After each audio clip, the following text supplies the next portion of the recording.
Olá, pessoal! Tudo bem com vocês? Espero que sim.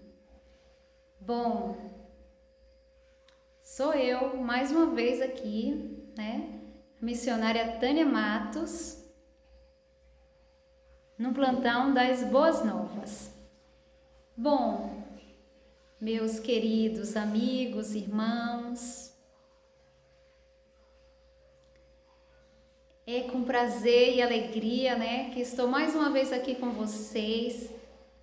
Demorei um pouco, né, mas eu havia prometido, então quem promete, né, tem que cumprir, né? Eu havia prometido que eu ia gravar para vocês um vídeo sobre a depressão.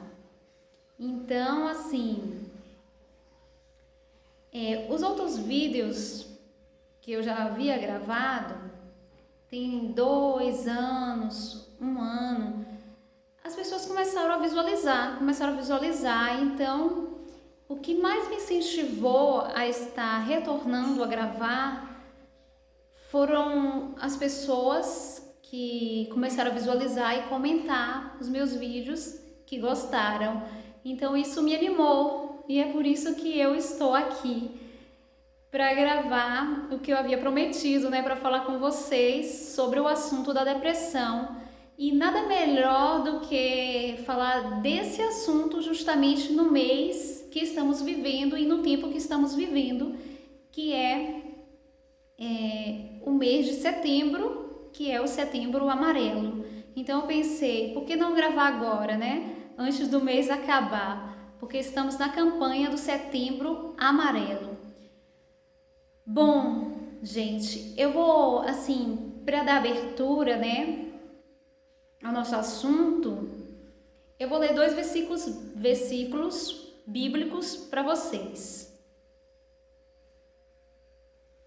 Primeiro está em Lamentações 3, 21 e 22, em que Jeremias diz o seguinte: quero trazer à memória aquilo que me dá esperança.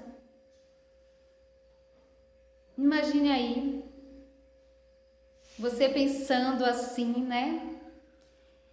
Jeremias, quando falou esse momento, essa palavra, ele estava passando um momento muito difícil na vida dele. E ele não esqueceu de Deus e das coisas do Senhor e da bondade de Deus, o que Deus poderia fazer por ele. Então, ele pensou, naquele momento, quero trazer à memória aquilo que me traz esperança. Vou me recordar disso.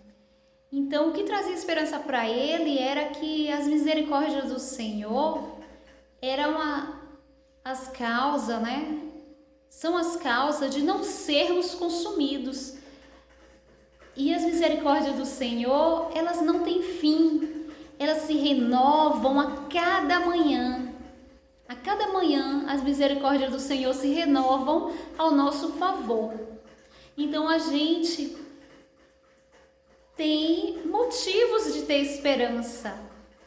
Assim como Jeremias teve esperança, nós também temos, porque todos os dias Deus faz uma coisa nova para a gente, todos os santo dia. E são por causa das misericórdias de Deus é que estamos aqui. E temos milhões de motivos de agradecer, porque Deus é bom, porque Deus é maravilhoso. Bom, e outro versículo que eu quero trazer para vocês é o que está em Filipenses.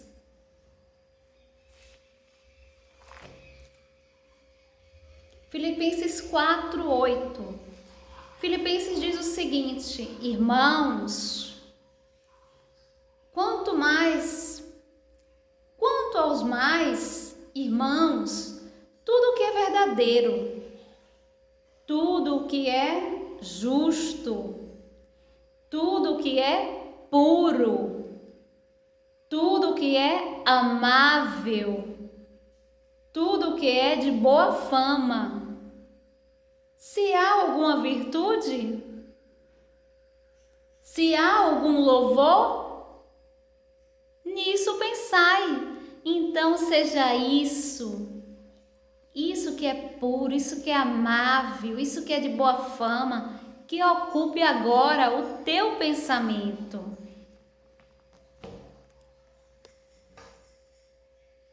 Que linda, né? Essas palavras do Senhor são belas e admiráveis. E o melhor ainda é se colocarmos em prática. Então, gente, para a gente enfrentar esse momento que estamos vivendo, que é um momento difícil, é um momento que nos leva mesmo a ter uma depressão, né? Porque muitas pessoas nesse momento estão isoladas em suas casas, então às vezes não sabem nem o que fazer. Mas eu digo, não eu, a palavra de Deus diz que devemos pensar o que é bom, que devemos pensar que ainda há esperança, porque o Senhor está todos os dias conosco, renovando as suas misericórdias a cada manhã ao nosso favor. Então, se hoje você respira, louve a Deus. Se hoje você come, louve a Deus. Em todo o tempo, dai graças a Deus. Em todo o tempo, agradeça ao Senhor. Não importa a situação, se você está só ou não, agradeça ao Senhor, porque de tudo isso, Deus tem algo de bom para nós, Deus tem um propósito e coisas boas virão e irão acontecer. Eu mesmo estou aqui, mas em casa e trabalhando em casa, né? Home office, né? Como dizem aí, eu não sei muito pronunciar o inglês, mas vamos dizer logo o português. Trabalhando em casa, mas às vezes dá uma tristeza, dá uma sensação de depressão, mas aí Deus me deu uma solução. Eu comecei assim, como eu não tenho filhos, eu comecei a criar um cachorrinho. E aí esse cachorrinho tem sido assim a minha alegria, né? Primeiro Deus, claro, né? E é o que eu tenho me ocupado, além do meu trabalho, eu tenho me ocupado em cuidar desse cachorrinho. Então isso tem me alegrado muito.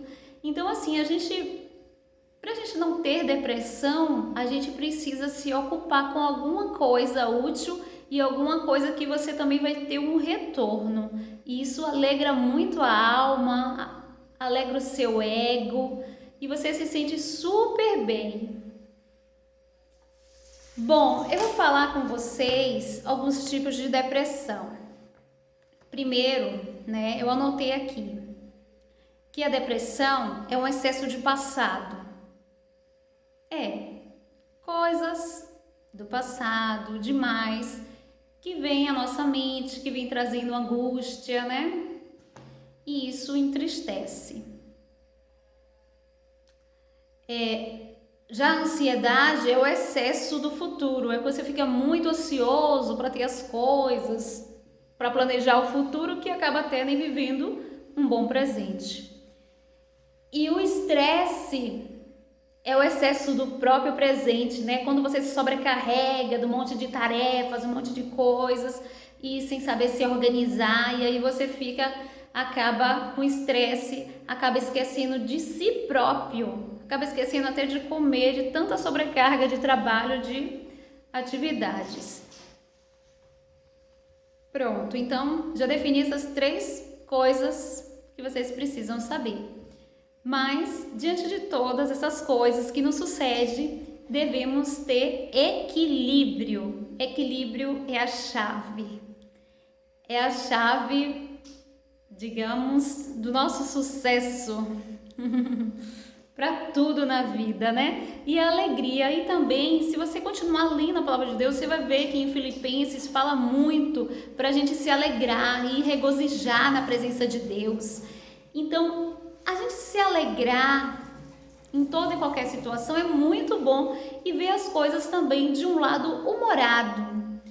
Eu, por exemplo, também busquei ajuda, assim, tanto psicológica, né? Mas eu também busquei ajuda através dos livros, pesquisando alguns livros e lendo para encontrar soluções para lidar com diversos tipos de problema. Então, assim, nas minhas leituras eu encontrei alguns livros, né, que ajudam a gente. Temos esse livro aqui, ó, O Poder da Esperança. Esse livro fala sobre depressão, estresse, ansiedade e ajuda muito a você lidar nesse momento que você está passando aí, seja de solidão, seja como você estiver, ou se você estiver passando um momento de depressão. Então, leia alguns livros interessantes que falem sobre o assunto e que são livros de autoajuda e que ajudará você a se libertar de pensamentos tristes e ter pensamentos de esperança. Bom, também, assim, o que eu achei muito interessante foi esse livro daqui. Eu não li todo, né? Só li um pedaço desse livro, mas é um livro de um psiquiatra que ele fala sobre o humor é coisa séria. Então, quando você está vivendo um momento de uma tragédia, um momento assim difícil, você tem que levar a sua vida na esportiva, pelo lado humorado. Você tem que ver em cada situação negativa uma coisa, você tem que tirar uma coisa alegre daquela situação. Você tem que levar para o lado mais dinâmico, né, mais criativo, que é o lado humorado das coisas. Você tem que ver o lado humorado das coisas, você tem que sorrir, sabe, a cada momento, sabe, de dificuldade que você passar, você tem que sorrir e procurar extrair soluções naquele momento. É igual aquele salmo que diz, eu não sei se é 84, 85, porque só eu pesquisando para poder saber, mas tem um salmo que diz que bem-aventurado é aquele que transforma um vale árido em um manancial. Então, assim, a gente deve, assim, transformar situações difíceis em situações estéreis, em situações produtivas, situações difíceis em situações que venham assim nos alegrar, que venhamos extrair coisas fantásticas desse momento. Tá entendendo? Então a gente tem que estabelecer para nós uma rotina, uma nova disciplina, sabe, em nosso lar, para que a gente não fique assim o tempo todo parado, porque quando você não dá uma direção para o seu pensamento, para a sua mente, aí você acaba sendo assim alvo do inimigo. Quando você fica sedentário, fica acomodado, não faz nada, sendo que o universo está em constante movimento, você está dando espaço para o inimigo agir na tua vida. E aí vai vir os pensamentos negativos. Então, você precisa se dominar, meu amigo, meu irmão, minha irmã. Você precisa se dominar, dominar sua mente, dominar o seu corpo e disciplinar a sua vida, sabe? De início é difícil estabelecer disciplinas e uma rotina, mas você começa devagar, que depois você vai acostumando e aí você vai fazendo uma disciplina, né? De forma natural. Por exemplo, praticar um exercício físico, fazer um crochêzinho, né? Aprender, se não sabe fazer crochê, aprender. E aí você vai levando a vida de forma alegre, divertida, né? Quem não sabe pintar, começa a pintar, começa a inventar pintura, né? Porque a gente tem que procurar algo assim. Porque o nosso cérebro ele é dividido entre razão e emoção. E precisamos equilibrar a nossa razão com a nossa emoção. E quando a gente fica assim, muito na razão, vai causar mais estresse, né? Se você lê muito, fica muito na teoria, assim, a prática leva mais estresse, mas fica mais estressado. Mas se você equilibra, né, a teoria com a prática, aí pronto, dá uma estabilidade, aí você consegue até se acalmar mais. Mas é isso que a gente precisa, e a gente precisa também, assim, saber lidar com as nossas emoções, né, diante de cada situação, porque às vezes, né, tem situações que deixam a gente com impulsos assim, sabe, tão nervosas. Nós, né, mulheres, ficamos nervosas, principalmente quando tem muito trabalho em casa para fazer. Então a gente precisa ter o domínio próprio. Precisamos dominar cada situação, né? Aquietar o nosso eu, né? Para não tomar atitude atitudes assim, com impulso, sabe? Impensados, né? Então a gente precisa pensar mais, né, sobre as atitudes e precisamos também tirar um tempo para a gente descansar, certo? Mas sempre ter assim, alguma coisa para fazer é muito bom. É muito bom sempre ter alguma coisa para fazer, para não perder esse tempo maravilhoso que Deus te deu, tá bom? Um abraço e um beijo para vocês, porque o meu limite de tempo já estamos esgotando no meu celular. Um beijo.